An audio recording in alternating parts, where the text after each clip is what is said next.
Hello, everyone, and welcome to another episode of Arcades and Avenues, a podcast dedicated to Disneyland Paris, where we have a look at contemporary news as well as a fun look at what makes DLP unique. I'm Ash, and again with my co-host Holly. How's it going? Good, thanks. How are you? Yeah, not bad.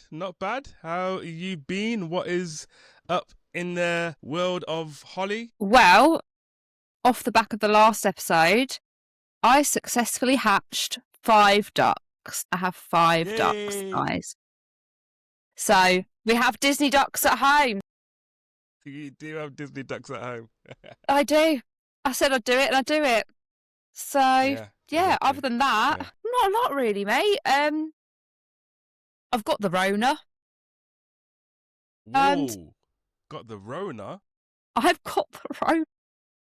What is going I on? apologise. I thought COVID is so 2020. Why are you still into that phase now? I'm telling people it's vintage. It's retro. Vintage. It's retro. Yeah. Yeah. So apologies to listeners. How the hell did you get that? I don't even know. It's not like I leave the house. Yeah, crazy. So was it really brutal, or because of like the vaccines, it was like less bad for you? Listen, this is the 3rd time I've had COVID in the last 6 years, and every time it's been different. It's been different. Yeah. Initially, I thought I had hay fever. Wow. But no, I tested, and because I had some tests in the cupboard, so I was like, oh, I'll just do a test. Why not? Came up straight away. They had the Rona, because I did feel like a little bit achy. So I was like, I felt like I was walking in slow motion. But yeah, I mean, it is what it is. But hopefully I'll feel a bit better, because in a few days I am off to Disneyland. So yes, good. Here's hoping. Yeah, I hope you do feel better. So do I. Yeah, that sucks though. Yeah. I wonder who's still testing as well. That's very responsible of you, because I don't know if anyone is still testing. I live with my dad, who is vulnerable. So yeah. That's why we always have tests in the house. So, I'm not some weirdo that's like, oh, look, I've got to do... Because I did actually have a few people be like, well, how did you know? Like, did you test for it? And I'm like, well, yeah, because... Because if someone's ill, they just stay at home now. Do you know what I mean? Like, okay, well, yeah. I've got the... But yeah. What about you, dude? What have you been up to? What have I been up to? I wish I could say a lot, really, but not a lot. I'm still going in my stand-up journey, so that's fun. Coming back from Miami, I took a bit of a break, and now I'm easing myself in, doing writing gyms. That's a thing. I didn't know that was a thing, but we have writing gyms where we flex our explain that. Creative muscles. Okay, that. Okay, I got a joke. So here's the premise, and then they start riffing off, and then so it's like a group thing. All right, yeah, it is, yeah. Okay. And so you test out your new material, and then they'll tell you if it's shit or not, and then you'll go, all right, I'll go with that if it isn't, and test it out with the crowds. But ultimately, the crowds are going to be the ones that will tell you whether it's good or not. So I was going to say, isn't it a bit subjective? Yeah, comedy is subjective, but yeah. But like, if you're saying a joke and no one's laughing, that's objectively not working. So you need to do something about it. Yeah, so you take it to the gym and test it out first. Yeah. And nice. It's not working. I've like this joke has fallen flat. 2-3 times now. What is wrong? And then I'll say, yeah, maybe because you're adding too many words, just shorten it to that, or maybe say that word before that word, or do you know what I mean? It's a lot of people just think you're just going on talking shit, which I mean you are, but like there's a craft to it. So it's creative. Yeah. So nice. There we are. That is what we've both been up to. Obviously for you, not as fun, but I'm sure the ducks have been keeping you company. They have. They've been keeping me busy. Yeah. Exactly. Yeah. Lovely. All right. Well, quite a news-filled episode this episode. Yeah. Everyone. Well, We've got a lot to go over in like just general updates and main topics we want to cover. I'll let you start off with the first one. Yeah, because Ash isn't excited about this at all. So, news item number 1 is we are getting an annual pass party. Hooray! Yay. It's going to be in Disneyland Park on the 11th of September. And it's going to go from, never forget, hashtag never forget. It's a very odd choice of date, but we move on. It's going to be, on the 11th of September, 10:30 to 2:30 a.m. And the theme is Pirates and Princesses. And the tickets go on sale on the 2nd of July. I'm excited for it. I've already booked my hotel. I've booked my Eurostar. Mm-hmm. I will be on my laptop and several other devices trying to get a ticket when they go live. But Ash was like, you can keep me out of it. Wow, so I said I'm not enthusiastic. It doesn't mean I won't go. I'm still and ahhing about it. I'll see. But it comes very close to Halloween. And if anyone knows me, Halloween is my jam. That's my season. So I would have to sacrifice Halloween for this. And it better live up to Halloween standards if I am going to sacrifice it, which I don't. I don't think you will come. I don't know if it will. So, but this isn't a new thing. You know, it's been done before. And judging from the comments, people are really excited about it. It was great, but I don't know. It seems a little bit. I feel like which is a weird thing to say, being at Disneyland, because you think, well, some things are going to be for kids and some things aren't. It's for the family, but I don't know. It goes on from 10 till 2 a.m. Ash. I don't think it's for children. Or you just think the theme is juvenile. No, the theme. But even then, there will be children there, regardless of the time. Yeah. Because it's. Yeah. But yeah, the theme is what I'm alluding to. It's. Yeah. Yeah, but I mean, you're gonna go because it's the first time. Is this your first ever? Party? I think that's why I'm excited. To be honest, it's not necessarily so much like the theme or. Yeah, I mean, I know that AP parties, they're known for like rare character meet and greets. I'm not interested in any of that. I just want to go and have a good time. It'll be, if you don't come with me, which it's fine if you don't want to go, I'm quite excited for my first sort of solo trip.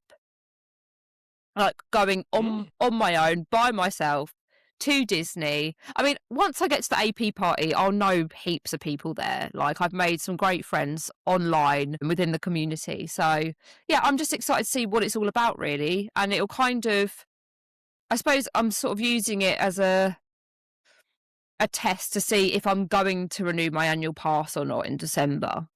Because at the moment, unless they announce something like groundbreaking for the 35th, which, newsflash, they probably won't, then I don't know if it's worth me. Yeah, I'm not sure. Is pretty significant. Yeah, but they didn't really. Did they do much of the 20? Yeah. What are you talking about? Did they? Oh, I can't remember. They had the whole cavalry from Walt Disney World come over, and they did. I know, but that was just a one-day thing. I mean, like, is there going to be? That's like the main. Yeah, but is there going to be big things happening? We'll see. We'll see. Yeah, they will. They usually will do that. The 30th. Usually, it's not. It's on the 5th of the thing. So, like, same thing with the 70th anniversary for Disneyland Resort. It's okay, they're doing things, but there are going to be a lot more bigger things for the 75th. Yeah. I don't know why, but it's always on the 5th of whatever it is when they usually go on. Yeah. So, yeah, the 35th, I'm expecting there to be big things for Disneyland Paris. Well, let's see what happens at D23. That'll be coming up soon. Yeah. Let's see about that, because, you know, as history tells us, they always make a big fuss about Disneyland Paris and D23. Yeah. But yeah, what else is going on? 4 new scenes featuring new animals have been installed around rivers of America, which is good. I mean, I'm pumped for this. I'm excited to see this. Yeah.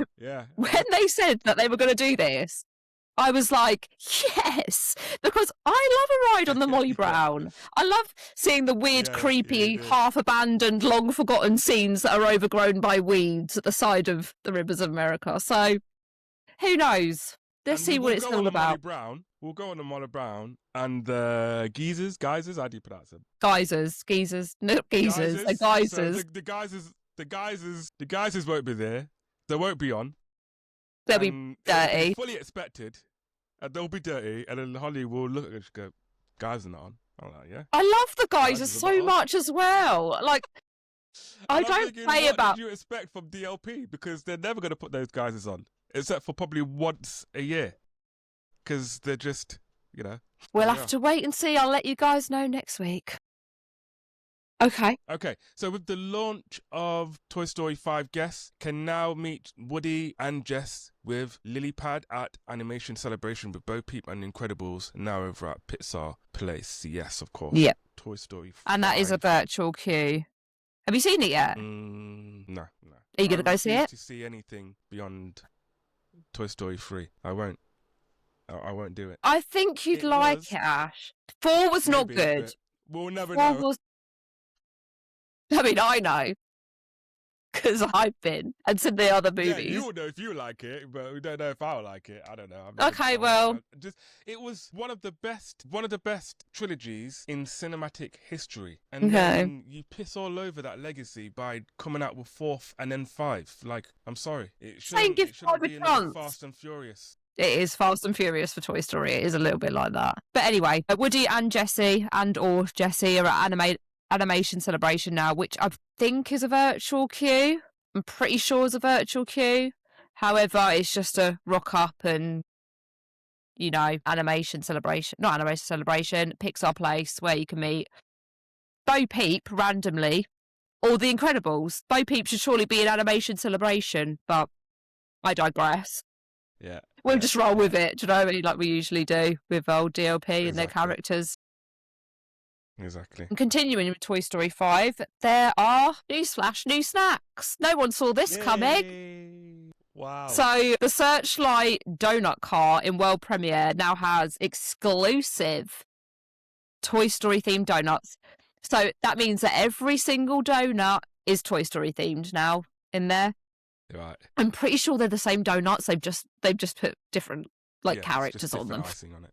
Yeah. No, the icing I think is the same. They've just like the sugar or like the chocolate like bits on them that's like Slinky or whatever. Really? They've gone that lazy? That's even worse. So. I mean, I don't know. I've just seen pictures of them, right? I haven't actually. I'll tell you what. I'll do some investigative work again next week, and I'll find out. You can also get a Buzz Lightyear ice cream, which is essentially just a Magnum with some Buzz Lightyear sweets on top of it. I don't know what was going on with the hand motions there. And some Jessie and Bullseye themed macaroons at the Pixar Place food truck. There's also a Emperor Zurg burger at Hollywood Gardens. There we have it. You know what? And people will complain, and maybe they're justified. Maybe they are still naff, but at least they are bringing in a full experience, just like in the US parks, where they'll have their campaign, whatever it is, and then they'll have the snacks to go with it, and that's how it should be. I mean, I'll always stand by that people only buy these snacks to take Instagram pictures with them anyway. No one cares what they taste like. It's what they look like. Yeah. And it works for Disney, clearly. So no tea, no shade. They look cool, so they're going to sell. Yeah, I mean, I would like them to improve on the taste, but, Yeah, well.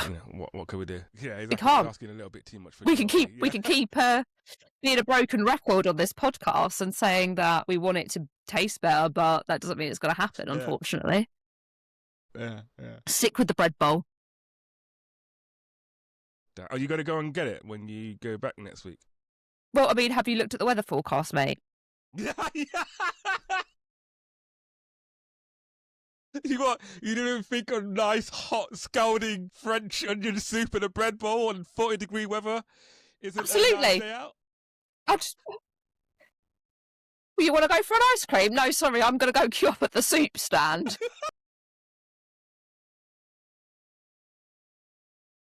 Oh my goodness. Yeah, that is going to be tough. It's going to be tough. Like, we'll see what it's like of an evening. Bloody hell. Right, let's carry on with the news. Castle Stage has unveiled decorations in preparation for a new show, finally. Yay! No information has been shared publicly, though, about what it is. But yeah, it's looking exciting. Have I sent you the pictures, or have you seen the pictures? Shaking your head. I haven't seen the photos, but I did go on DLP Report and I saw some. So. Yeah, it's basically like a blue and pink throne. Yeah. So there's decorations, but like, who knew? No, but no. Do you know what it could be for though? And I've only just thought this. When we're there next week, it's Stitch Week. Could be Stitch and Angel. What, on it could be. Castle. On the castle Really? stage. I think I think maybe that's Yeah. what, because I'm just thinking, Yeah. like, people are like, oh, it's for Aurora, which, yeah, like, you would think that, but I'm just thinking it is Stitch and Angel week next week. And there was Yeah. meant to be some kind of hullabaloo with them, so maybe it's for that. But I don't know, we'll see. Yeah, I mean, if it is, I would imagine they would have done something at Videopolis on the Well, stage there. and because of the weather forecast, but And yeah, you don't really want fur characters out too much in that weather. Like, I just saw recently that Disney Stars on Parade, it's going to be adapted, and it's just going to be face characters and dancers. I think that's it. I think only Yeah. Mickey's going to be there to hold the fort for the rest of the characters. So yeah, it's going to be a bit brutal if you're going to be in Disneyland Paris week starting the 22nd of June, because yeah, quite high temperatures. It must also Honey, suck to be the. that well. Sorry, it must also suck if you play Mickey Mouse, if you're a friend of Mickey Mouse, because come rain, come shine, come abnormal heat wave of 40 degrees Celsius, you've got to be out there in that suit. Everyone else gets the day off, but Mickey's got to be. About, Holly. What suit? Mickey is Mickey. Moving on. Mickey is Mickey, and he'll be fine. He'll have his shorts on and his. They should bring out his outfit, what he wears when he's in Alani, with his, like, Halloween Hawaiian shirt. Yeah. Halloween. Hawaiian shirt, that's it. You got Halloween on the mind, babe, didn't you? Yeah, I've got too much Halloween on the mind. Yeah, you have. Really. Next news. Do you want to bring this up, or do you want it to be me? No, you can bring it up, because I'm going to bring another one up after that. I've just remembered. Okay, fantastic. Silver Spur Steakhouse in Frontierland has unveiled an AI slop poster outside of it. Like, it's not slop. AI slop poster outside, and it's not like one of those posters where you can be like, I can kind of tell. It's like obviously AI. No steak looks like that. Certainly not from Silver Spur Steakhouse. I've never seen a double-ended bit of rosemary. That's all I've got to say. You guys can search. I mean, I might get Ash to actually insert an image, because then you'll look at it and go, oh God, yeah. And I'm just like, who okayed this? Why are we seeing AI in a Disney park? Disney is meant to be about creativity and imagination and the Imagineers, and I'm seeing an AI slot poster outside of Silver Spur Steakhouse in Frontierland. I just think this is absolutely dreadful. To the point where I sent it to Ash and I said, do I need to draft an email to somebody? Yeah, it's getting a little bit worrying, and I think they're just, like, testing the waters on something small, like Silver Spur, which no one gives a toss about, to see if anyone would actually notice. But yeah, we would notice, because number one, the steaks don't look like that, so that's almost false information. I've never seen a perfectly round steak in any of the Disney properties. No, any of the never. Disney properties. So yeah, but yeah, it could be. That's not a good thing at all. It's not good. No. And they could easily just get a photo of many. Right, like there are literal 14 food different photographers. Restaurants that do steak. Yeah, so Just you've got food photographers for Disney parks. Like they can take a picture and present something way better than, and like immediately everyone's like, oh yeah, that's AI slop. So yeah. What did you have to add, Ash? Well, since the last time that we spoke, we had our dear guest Jeff on. Oh yeah. And we spoke about how the park needs a change, and we did that things may be getting a bit stale, and there needs to be a little bit of injection. And then shortly after that conversation, what was announced? It was announced that Natasha has now left her spot as CEO, and Christoph Murphy will take the realm as CEO. Is that actually the right position? Isn't it? I don't know. I don't understand it with Paris, which I probably should, because we have this podcast. Isn't it like president of Disneyland Paris or something? President, there we go. Yeah. So Natasha Rafalski will now go to another segment within Disney Experiences, and Christoph Murphy will take over as president. Yeah, president is the correct title. of Disneyland Paris. Currently, Christophe Murphy is operations manager, I believe, COO. I think CEO, COO, or one of those. I'm probably wrong, but he's definitely overseeing operations of the park. And yeah, it's quite a big deal. A big deal. Yeah, I think so. I don't know if there hasn't been yay or ooh. The people have been very like, let's just wait and see. You know? I think a lot of Disneyland From what I've Paris seen in fans the are going to be like discussions. that. Yeah, we've not really seen as much enthusiasm for a Disneyland Paris president since Catherine Powell, who oversaw, the 25th anniversary of Disneyland Paris, kind of unfortunately got swept under with the whole Bob Chapek management side of it, and Bob Chapek basically kind of pushed her out. So yeah, right now it's just okay, let's just see how it goes from a lot of DLP veterans and fans alike. So yeah, I mean, if you want my honest opinion, I'm just like, I'm happy that we've got someone new who also, looking from like what he's done with Disney in previous years, I feel like it's nice to have a change. Don't get me wrong, I have nothing against Natasha. Like, I think she oversaw a lot of big changes at Disneyland Paris and over COVID as well, which is, nothing she did a great to. job in COVID. Like, Yeah. she used that time when it was closed to get a lot of stuff sorted and Done. mended and fixed and everything. Yeah, so that Yeah. was really good on her part. But no, it's nice to have something new. But I'm not very neutral, and I'm not saying I'm not optimistic, but I'm neither optimistic either. It's just like I say, we will see what happens. When does the change become effective, Ash? I believe that will be in July. Okay. So yeah, I think like a month or so of handover and getting up to grips with the job, and then in July it'll be him running the ship, and Okay. she'll be elsewhere. So yeah, so I suppose like then that kind of brings you back to, well, we'll see what happens with the 30. yeah. But I would imagine it won't. That's be been all in of the his pipeline decision. for. Yeah, And no, yeah, that would have been it in wouldn't the have been his pipeline for a decision. long time as well. Yeah. Do you know what I mean? Yeah, Yeah, I'm sure, well, not tomorrow now, because he's got bigger things to he's got bigger focus fish to on, fry. But yeah, bigger fish to fry. But Thomas Mazloum will be like, okay, what are your plans? And if he says, well, just this, he'll be like, nah, you need to do better. Or not, I don't know. But Who knows? I would imagine anything that has major anniversary celebrations implications, that needs to be discussed on a wider scale for it to be Yeah, I would have approved. thought so. It's not like an internal, like just down to DLP. No. Exactly. I hope they go with a different colour scheme. That's how I'm going to end this new segment off. I'm tired of blue and pink and purple and ombre. It's not. Yeah. It's. If it's they purple, literally, it's blue, it's pink. if they said like, for our 35th anniversary, we're going to do neon green, I'd be like, at least it's not pink and purple again. But Yeah, but say la vie. the celebration with the music last year. What was that Well, called that was again? green and yellow, wasn't it? Yeah, did you like that? Music festival. I mean, Music festival. I thought it was quite all right. Yeah. It was fine.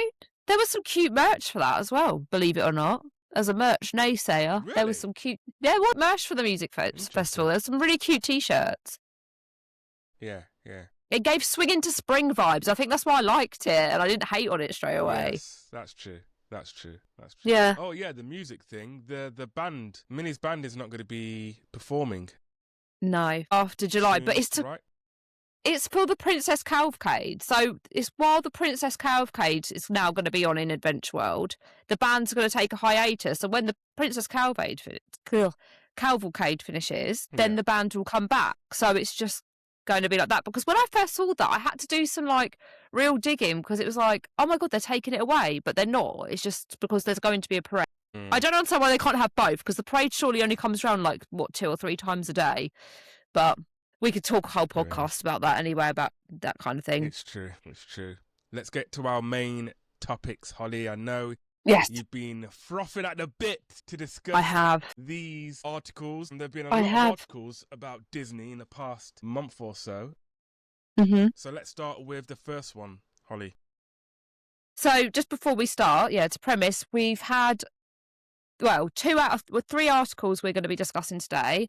2 of them directly cite Disneyland Paris. So we thought while, the summer season is upon us and Frozen's all died down, let's try a different angle. So we're actually going to be talking about journalism today. So the first story that came out was by The Guardian. I'm sure many of you would have seen it. And the title of the article was Disney racks up 4.2 billion deficit on Paris parks. So quite a shocking title. That's a shocking development right there. I wonder how Disney are ever going to recover. Well, that's basically how it... recover for this. That's essentially The Guardian's angle. Like, it's basically saying Disney still hasn't made its money back from Disneyland Paris. But why is that, There's a lot of reasons behind it.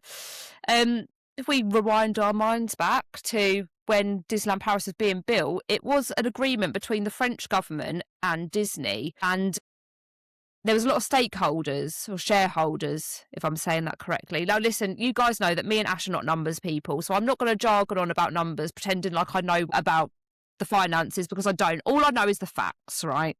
So Disney only held a 49% share of Disneyland Paris on opening day. The rest was between shareholders and the French government. And whilst they were building Disneyland Paris, of course, we know Disneyland to be the most beautiful out of all the parks.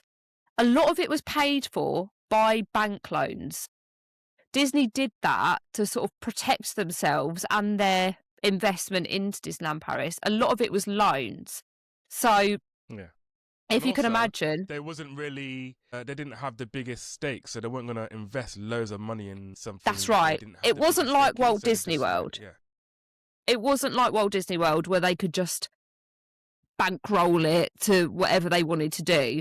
So there was a lot of loans. So that's the first reason. So Disneyland Paris is being built. Disney are not the main shareholder. They're using a lot of large loans to build it. Second, overly optimistic forecasts. So, for instance, one of our favourite ones, the hotels. They thought that those hotels, so on opening day, you had Disneyland Hotel, you had Newport Bay, you had Sequoia. You actually had was it all of the hotels that we have today? None of them are new. Been all there from opening, from opening day. So they thought they were going to fill those hotels, not knowing how easy it is for Europeans and Britons to travel within Europe. So they were expecting people to fill up these hotels, taking extended stays, when the reality was not that. People would travel for a day trip. People were only staying 1 or 2 nights, not 4 to 5 nights. So they were losing money on the hotels massively straight off the bat. Cultural misunderstandings. They thought that Europeans didn't really eat breakfast. This is one of my favourite fun facts. So there was loads of places that did not serve breakfast, and then the places that did serve breakfast had massive queues. They didn't serve alcohol, obviously, in France, which was a massive thingy. Which is wild, really, isn't it? Not serving breakfast. Europeans just don't eat that meal. That's an American thing. Well, no, they had breakfast, but it just wasn't. Oh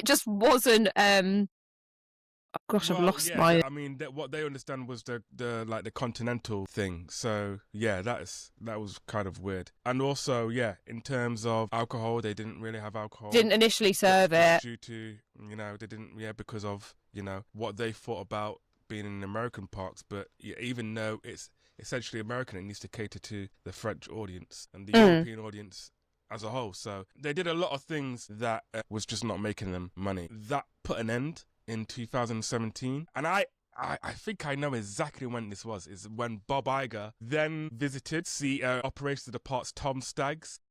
He visited with Tom Staggs to open Ratatouille. No, it wasn't Ratatouille. Ratatouille.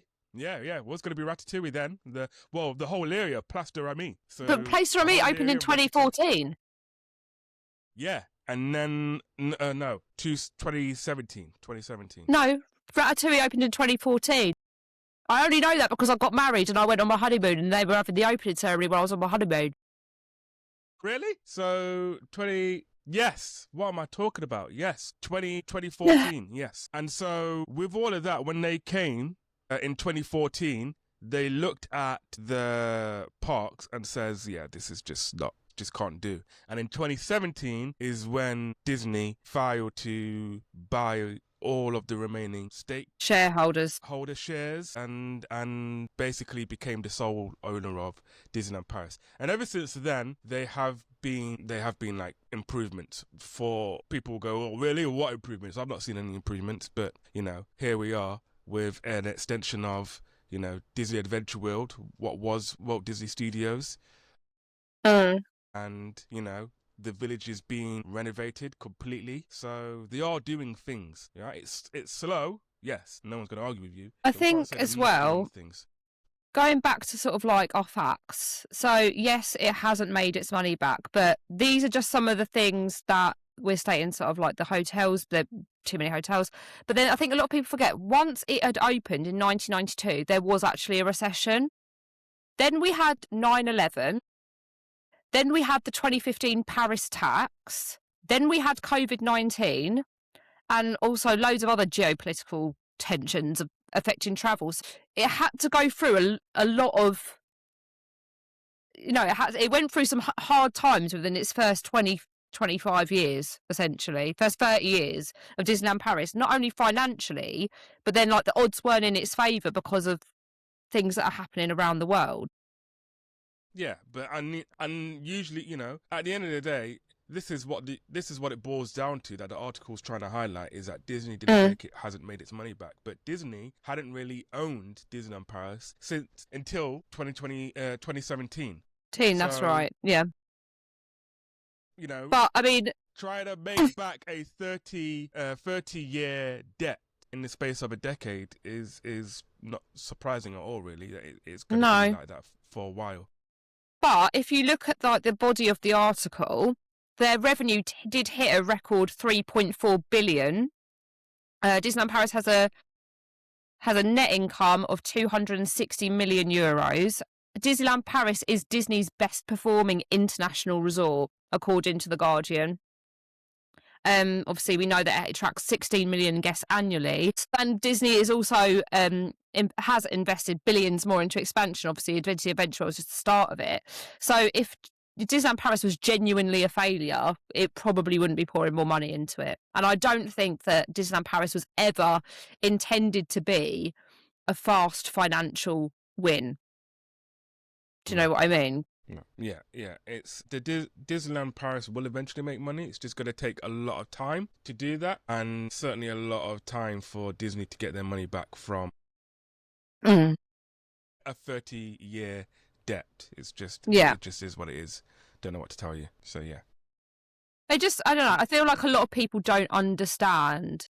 If you watch Imagineering Story, it kind of touches on it a little bit, but that we did not have Disney owning the entire park from day one. Now, there was a point in time where it was a genuine possibility that they could close Disneyland Paris because of how much it was hemorrhaging money. And that it wasn't fully owned by Disney, like Ash said, until 2017. But despite all of the things that it's been through as a resort, it is still coming up top dog, like their best performing international park. So there you have it. Just thought it'd be quite interesting to discuss. All right, second article to focus on is the Telegraph's article, How Britain's Disability Diagnosis Epidemic Has Reached Disneyland Paris. And this was a rather negative article regarding disability usage of guests, particularly British guests, when they visit Disneyland Paris. Yeah, your thoughts, Holly, which I'm sure you've got a lot of. Listen, I don't want to ramble on too long. So if I do that, Ash, you are more than welcome to stop me. This article was the reason why I wanted to talk about how Disneyland Paris has been in the media recently. This article in particular, because quite frankly, I'm tired of the unwarranted attack on disabled people. This article just so happened to include it at Disneyland Paris. Now, to prove to our listeners just how much this wound me up and just how much I wanted to unpick this article for you guys, because I have seen a lot of people sharing, a lot of you have been sharing it across TikTok and Facebook and Instagram. It was behind a paywall. I paid to subscribe to The Telegraph so I could read this article. Brutal. And it was literally just a rage-baiting article. But since we're on the topic of discussion, I'm going to spread out a few facts while we're here. Just to give you all a few laughs, I'm going to read the first paragraph of the article. Are you ready, everyone listening? It's a sweltering morning at Disneyland Paris, and the queue to collect a disabled pass is barely budging. Most of the people in the queue look and sound British. One is holding a letter from the Department of Work and Pensions. Many are wearing sunflower yanos to indicate that their disability is invisible. Behind me, I hear a woman complaining that the whole point of getting her disability pass is for her not to queue, and yet we inch along. So already, within the first paragraph, there's a lot of stereotyping going on. Do you know what I mean? Yeah. There's a lot of stereotyping going on. Conversation even happened. I think that's a lie. No, I don't think it did either. And also, there is not one singular place where you collect a disability pass within Disneyland Paris. Me and Ash have almost a unique perspective, one that this journalist actually doesn't, whereas we have members within our family who are legitimately disabled. And there's not one place where you can pick it up. You can pick it up at your hotel concierge. You can pick it up from reception. I'm assuming she's talking about City Hall from this article. She doesn't. No, because I don't even know if they do that at City Hall anymore. They do, because we did it in March. We did it in March. City Hall? Yeah, at City Hall, because... That's interesting. Yeah. Because you've got but again, it doesn't say guest services, but that's DLP though, isn't it? So. Yeah, I mean it changes, right. but like there's no one place where you can get your disability pass. It depends where you're staying and when you're visiting. Yeah. So yeah, she doesn't actually state. However, I'm going to read the second part of this article because this is where it really, really wound me up. In order to get the two types of accessible passes that Disney grants for free, visitors must produce proof. The list of what counts for Britons, however, is longer than the other countries and includes documents such as certificates of vision impairment, as well as evidence that the visitor receives disability living allowance or personal independent payments, PIP. She doesn't have a disability, the journalist, just so we're clear. At the kiosk, I show the chirpy Disney employee a garbled NHS document on my phone showing that I had an MRI scan back in 2024, which found some erosions on my spine. The NHS app Gobbledygook is not on the list of approved documents, but when it shows I have a form of arthritis, she grants me an easy access pass. So she's complaining about Britons. It's not like she's complaining about disability passes, which she admits in the article, you need to have proof, right? You need to have proof of a disability. She turns up, complains that the queue's busy and inches along, and shows that she had an MRI in 2024 and that she's got a form of arthritis and she gets an easy access pass. Just so we're clear, for those listening who may not know the difference, a priority card is what you get when you have a disability. That's designed for guests with recognised disabilities or long-term medical conditions. The easy access pass is intended for guests who have a temporary or situational health need but do not qualify for the priority card. Just so we're clear. That could be pregnancy as well. So a lot of girls, you get your Bambi band when you're expecting. Yeah. The way they run it is completely different. She goes on in the article to basically say, I mean, I don't want to drag this on for too long because I want to get to the point of which is a very real thing. That basically she says that everyone's abusing all the Britons. It's all the Britons, all the Brits are abusing Disneyland's priority disability system. That people are there for anxiety. That the rising diagnosis of autism and ADHD, and basically she provides no real proof that her whole article is about how people are gaming the system, right? This is something that has been in the media a lot recently, that disabled people are gaming the system, that, there's fraud. She provides no solid evidence of her day at Disneyland of anyone committing any kind of fraud. No, there's no solid evidence. What she uses instead are anecdotes from passers-by or cast members on busy priority queues. The queues that she mentions are Crush's Coaster and Peter Pan's Flight, which we both know. We all know. Anyone who's a Disneyland person knows. These are low-capacity rides, so of course the priority queue is going to be busier than normal in those rides. Yeah. Do you have anything to add to that, Ash, before I roll off some facts? So I don't want to. Okay. So I'm going to do the whole devil's advocate thing and saying, is she saying this because this is a thing? Or is she like, is there an argument to say that a lot of people are coming out with? Well, I'm going to say no. Because you have to have approved documentation to obtain a priority card. It's simply not a case of self-declaring when you get there. Do you know what I mean? Yeah. Despite the journalist in the article getting an easy access card with proof that is not on the list of documentation, you know, I think. So here's my thoughts. Now I've done the whole devil's advocate thing. Here are my actual thoughts on it. I think the article is nonsense at best. So that's just me being polite, basically. I think it's nonsense at best. I think again it's another way of demonizing disabled people because, believe it or not, this country really doesn't like disabled people. Right? Yeah, they're agreed. Always stripping them off of benefits. They're always making things hard for them, whether it's the PIP process, whether it's, you know, there was a whole debate even on about Motability like a year ago or so.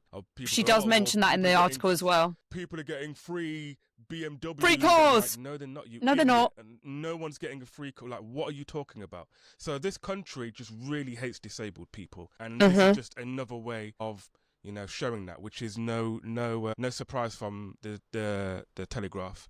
The whole point is Disneyland Paris is probably the strictest park in terms of bringing evidence for your required. I remember when we went to go and get the pass for Noah. Noah is visibly, you know, autistic, disabled, and still we had to go through a whole list that we had to write. We had to bring proof and get questioned before the cast member decided. Hands you over that card. You know, hands over the card. Yep. And this that card then is only valid for the days that you're at that park.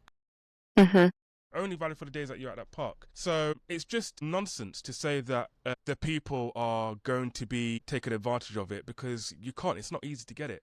Second of all, where are you getting the point that majority of it is Brits? It's reached to Disneyland Paris, but how do you know that? Compared to German visitors, Dutch visitors, Spanish visitors, and how would you know the discrepancies between them? Well, she includes absolutely no data at all. None from the NHS, none from Disneyland Paris itself. Yeah, where are you getting that from? Have you spoke to guests from other countries? How do you know that it's a British thing? How do you know it's so? Again, it's just a very lazy, cheap journalism article, and lazy journalism. If it can even be called journalism, it's terrible, really. I just think, I mean, you've hit on the head and saying that you do have to provide proof and you do then have to queue up and have a conversation with the cast member before you're granted that card. But people are not even saying that before that, you've got to then get a diagnosis. The waiting list for an autism or ADHD diagnosis in the UK is like something ridiculous. Isn't it like over 5 years long now? 5 years. Yeah, to get that diagnosis. Like with my daughter, I say, I'm lucky that we only had to wait 1 year, but she is visibly and profoundly autistic, and it was picked up very early because she did not act like other 2-year-olds. You know, so to get to that point, you've got a barrier, right? Then you've got to get the documentation. I started applying, on a real note, I started applying for DLA for my daughter back in January. I still haven't sent off them forms because they're horrific. So the only thing that I have to go on is NHS dated forms from her doctors when I visit parks and get her access, her priority pass for her. I think the thing that winds me up the most, it creates this us versus them mentality, which we have too much of. And I don't want to see it in the Disney community. I don't want to see an us versus them, disabled people are just lazy mindset. So, because I think how it always starts, because it's been quite a prominent discussion point within the theme park community all year, right? It's always about, they're getting to skip the queues. And it's about, well, I don't get to skip the queues. And what annoys me, it's a wrong starting point, right? Because a disability pass or a priority card isn't a reward. It's not a VIP benefit. What you're seeing when people don't have to wait as long as you is an accommodation, right? It's not a purpose to give disabled guests a better experience than an original guest. It's giving them a comparable experience to everybody else, because that's the important distinction. It comes focus on cues, but they don't actually see the actual issue. The issue might be sensory overload. It might be anxiety. It might be an inability to understand why they're waiting. It might be distress that builds up. Absolutely. But also, it could be, people standing for a period of time that causes... Crowds? No. Did she mention the crowds at Tales of Magic and where a wheelchair would be if they was to sit in the middle of Main Street? Completely crowded. Right. Can't see anything. I was about to get to that. It could be that there's a complete inability to remain safely in that environment, right? 100%. For families like you and I, Ash, profound autism, example, the challenge simply isn't that waiting is inconvenient. The challenge is, if we have to wait too long, we might not be able to participate at all, and that's what this kind of coverage misses. It starts and ends with, why should this person get on before me? So they've already framed it as being disabled having a special privilege, right? That's not what these systems are designed to do. They're designed to remove barriers. Those barriers aren't always visible. And do you know what the irony is? With good accessibility, it often does look unfair, I think. Like, I would say Disneyland Paris's accessibility is probably one of the best ways to do it at a theme park.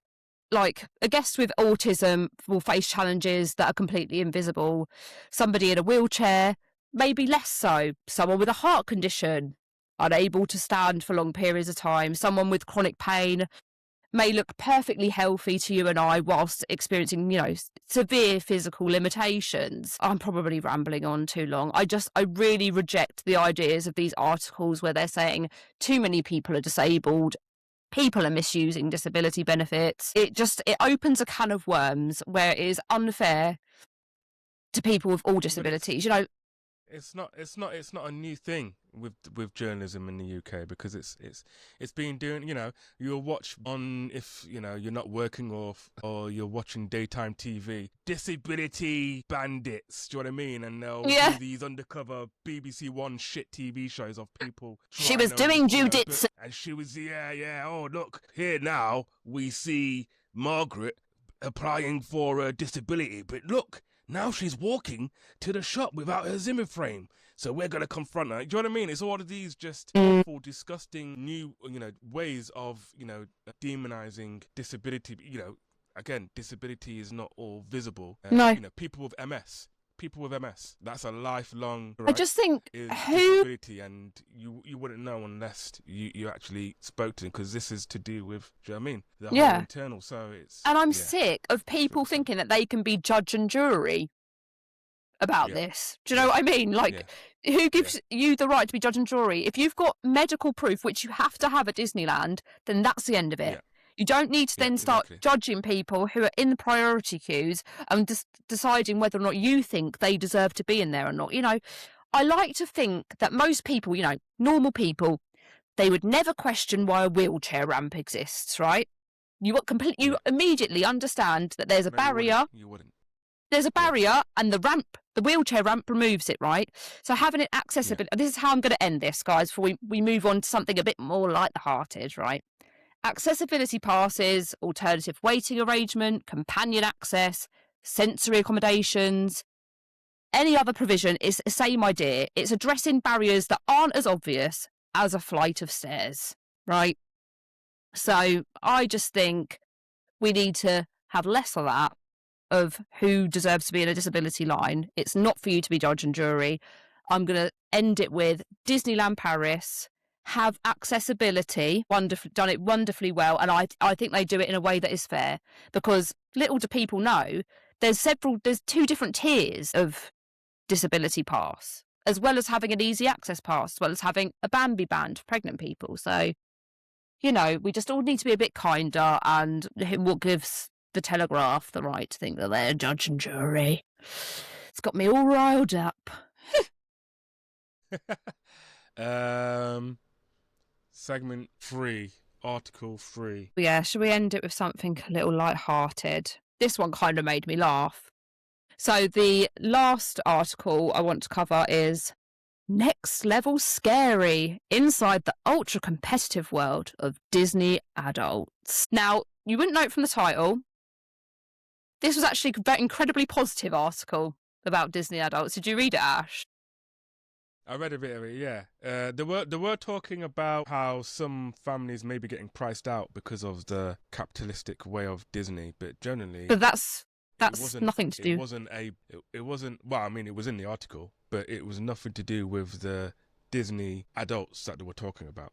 Yeah, It I was did just think like, that when I read it. It was, although it was a positive article, it just the title of it made me laugh. Next Level Scary Ultra Competitive Disney Adults. Now listen, me and Ash have been Disney adults since the term was coined. Basically, we didn't wake up one day and think we're going to be Disney adults, did we, Ash? no, there wasn't one of those times where like, yeah, you know what? This is what I'm going to do now. It's just within you, in your blood. It's in your blood. I mean, I think for a lot of us, like, we grew up with Disney, fascinated by the parks and Imagineering. Somewhere along the way in like the 2020s, the media and the internet decided we needed a label and not a very complimentary one. But I'll go through some of the points. I've bullet pointed some bits of the article. So the article argues that Disney adults are unfairly mocked and stereotyped in popular culture. Hard agree. How do you feel about that point? I agree, 100%. Absolutely, yeah. I'm just sick of just people just, oh, I'll never get Disney adults. I'm like, but what, dude? Who cares whether you get it or not? Why do you have to get it? What is the point? Why is this something that you have to understand? It's got nothing to do with you. It affects you in zero capacity. So get on with your life. It's like, I will never get people who love anime, for example. I don't know, I'm making something up, but I don't care. I don't want to understand it. Like, if they're happy and they're not hurting anyone, yeah, do you know what I mean? Then fine. But I don't, you know, I'm not killing myself to understand people that love anime. It's just, No. That's a fact, and let them get on with it, really. I mean, the article does actually point out that society now rarely judges other adult hobbies such as football, apt because it's the World Cup, gaming, comic books, I suppose, anime, or like music fandom with the same level of ridicule. And like, hard agree, because I mean, I've chose this article at the end to be like a little bit silly because, you know, I am a proud Disney adult. And like I say, me and Ash been Disney adults since before the term was coined. Yeah, I'm kind of sick of all the hate and because there has been a few articles as well. I probably could drag them up about Disney adults, but realistically, are we any different? Some major football fan? Do you know what I mean? No, we're not. I've never seen any Disney adults do anything on the scale of what World Cup fans are doing right now. And to be fair to World Cup fans, football fans, a lot of what I'm seeing online is pretty cool, right? Korea dancing with Dutch fans and Mexican fans dancing, like, that's pretty cool. That's great. But it's not like Disney adults are not on that scale and not doing as half of that. No. You know, the Knicks won the basketball title after 53 years, and look what's happened to the whole of New York City. Disney adults hasn't done anything close to that, do you know what I mean? And yet Disney adults are always in the bloody news about, oh, well, I don't understand. Like, what are you talking about, bro? That was for a ball being put through a net. Yeah. And this is an actual place that we go and experience through all sensories: taste, touch, feel. Right? And it's multi-generation. So my mum tucked me, I'm taking my children. So I don't understand how there's just a double standard, basically. It just doesn't make any sense. It sort of suggests that the criticism stems from a broader discomfort with adults expressing enthusiasm or sentimentality and like reconnecting with childhood. You know, it's just, I don't know, I just feel like it's unfair because, you know, people are like put their babies in like football kits, don't they? Yeah, they do. Yeah, they do.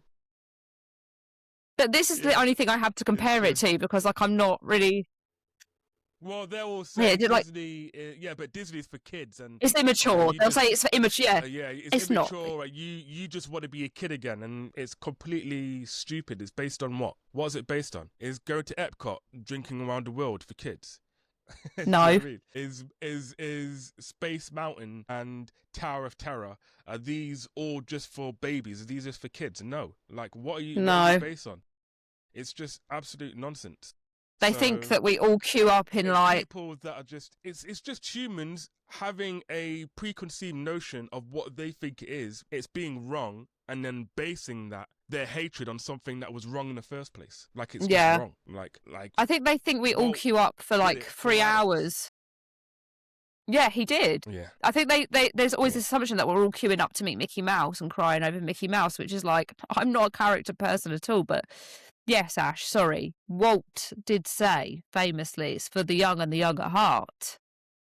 Yeah. Yeah. Sorry, I didn't mean to So, interrupt you. where can I just go and I can enjoy it, with my kids, because that's what he wasn't experiencing. So he's technically really the first Disney adult, right? He's like, okay, now I can enjoy this. I want to come in and I want to see Main Street, all right, my hometown, I want to have a train around. So he did things that he wanted to see, what he liked, and that appealed to everyone. And so yeah, this is what it's really all about. If you was to go to like Thorpe Park or Alton Towers, yeah, or in the US equivalent would be Six Flags, right? Yeah, Or Cedar Park, right? And a lot of those are just adults going there, and no one bats an eyelid. but there No one are bats an eyelid like thinking that. there are like people that dress up as the rides from Alton Towers. Have you not seen it on TikTok? No, There's I've like not seen it. girls That's that really dress funny. up like it's quite cool. Like people dress up as their favourite ride from Alton Towers, and they get really creative with it. Like I see a girl, she had like a whole Smiler themed outfit. She had like red and black, That's awesome. not red and black, yellow and black tights and stuff like that. And what people, she's just a theme park enthusiast, but I'm a Disney adult. Do you see what I mean? So yeah, and it's like, but one person has Mickey Mouse and the other person doesn't. I'm like, but mate, what's the use your brain. Not everything I'm always repping my boy. Yeah, and I think a lot of it. It's nice to see journalism backing Disney adults for once.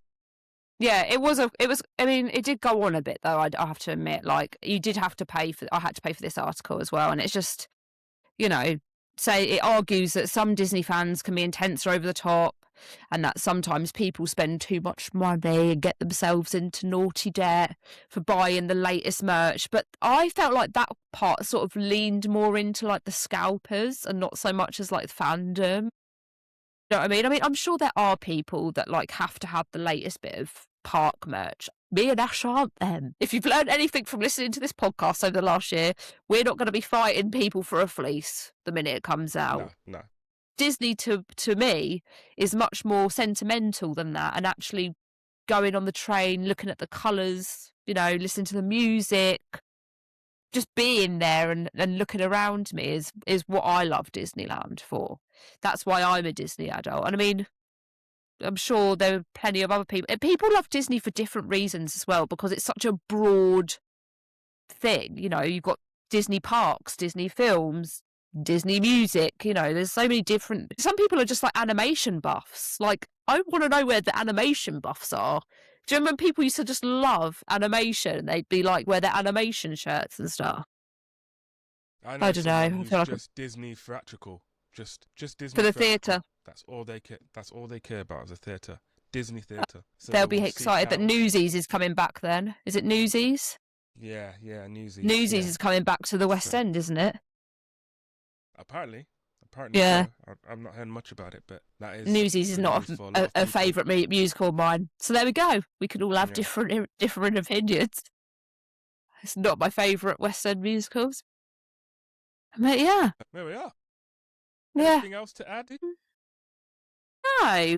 Sorry if this one's felt like a bit of a ranting session that is kind of all mushed together, but just thought we'd try something different this time, guys. Also, I've been poorly, so it was like trying to think on the spot of what I could talk about this week. Anything from you, Ash? No, thank you, Holly, for powering through, because, your medicinal sprite there. Thank you. Getting you through Yeah. it all. Yeah. I But haven't yes, coughed no, since I had the thank sprint. you. Yeah, it's true. So there you go. Works. Thank you everyone for sticking through with us. Of course, we always like to jump on the pod, give you updates and whatnot. Thank you to the ones that saw us on our live for the first time on TikTok. That was pretty fun. It was. Yeah, we may do it again. Do you know what I mean? Even on Instagram, who knows? Do you know what I mean? When we get time, just to connect with you guys, because we do like to connect with the community. So I thank could you, go everyone. live next week from the park. Could do. There we are. I could do a little cheeky live next week. If there's anything you guys want to see, let me know, and I'll see if I can jump on for that. Whether it be million splashes or cascaded lights or just a general chit chat. This will be edited and put out. But keep, if Holly does ask for that, keep an eye out on stories on TikTok and Instagram and. Yeah, back out to see if what you want to see. But yeah, that'll be a good. Yeah, idea. I'll put it on our stories and our socials while I'm there. So yeah, it'll be fun. All right then. There we are. Thank you very much, everyone. We will see you in the next episode. Over and out. Bye.